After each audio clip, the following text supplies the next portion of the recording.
Hello, and welcome to my industry case study. My name is Edwin Lighthead, and I'll be your presenter for today.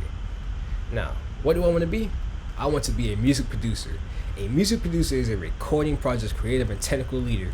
This essentially means they're the brain of the whole process. They're involved with the song creation, mixing, and guide engineers on and other people on what to do in the studio. Now, why do I want to be a music producer?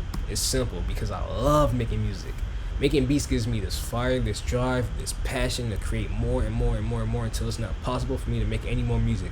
And even then, in the past, I've exceeded that expectation and that limit I had and went far. But never again. That was too tiring. I am extremely passionate about making music, and I've always been ever since I was a kid. I also like having control over what the final song will sound like. Having a team filled with like-minded people who are skilled at making music as well will enable me to make hit-making beats as well as other types of music. So we will see in the future about that. My related careers. The first one I actually considered was being a sound engineer in the gaming industry. A gaming sound engineer essentially creates the soundtrack for a video game. Not always, they create Foley sounds sometimes for like gunshots and sound effects, but we'll get to that later. They edit, mix, and master the audio just as a music producer would, but on a more precise and grander scale. Their salary ranges from $30K to $91,500K. They need to be extremely communicative, collaborative, and deadline oriented.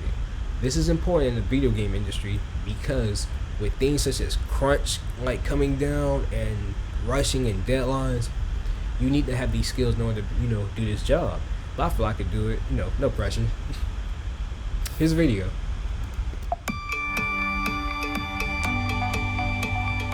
Your team is music. Yeah. And the sound design team, you're working with a different team almost every game, right? So what's the relationship there between sound design and music? Well, luckily, pretty much all the developers we work with have really strong, seasoned audio directors. So the goal is to make sure that the communication among those disciplines, dialogue, sound effects, and music are. And sometimes there's a separate post team, like on a game the scope of the Uncharted series, the cinematics are actually posted by a post facility and brought back into the game. So there's a bunch of sharing that goes on there, right? Like the post facility waits on in-game sound effects from the team to post the movie so that if there's gunfire in the movie, it's the same gunfire you hear in the game and all that kind of stuff. The Foley is all shared. Let's come back.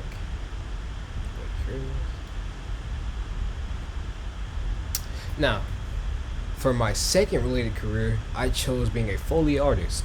A Foley artist is a person who recreates sound from film, video, or other media in post-production to enhance audio quality. Foley artists typically make about between $400 to $450 a day if they're experienced, but around $200 if you're starting out. Foley artists need excellent timing, attention to detail, creativity, and great hand-eye coordination in order to mimic sounds and time them right. One good example of Foley is the recent Godzilla films that came out recent. But instead of like having a giant loser, roar, but how hard that is to find, they use a cello and a rubber glove and they rub it against the cello, and it creates that ear-piercing sound. I love that imagination. I would love to work in that one day if this doesn't work out. Seth Lawrence. Seth Lawrence is a sound engineer who is more recognized for his work for over 25 years at Blizzard, Raven Software, and other big names in the gaming industry. And he does great work. Rick Vyers, who is a film graduate at Full Sail, is an extremely great Foley artist. In one workshop, he was teaching a group of students on horror-inspired sound effects using things such as vegetables and gloves. Rick explains in an interview that he doesn't use his ears to record, but instead his eyes, because our eyes trick us.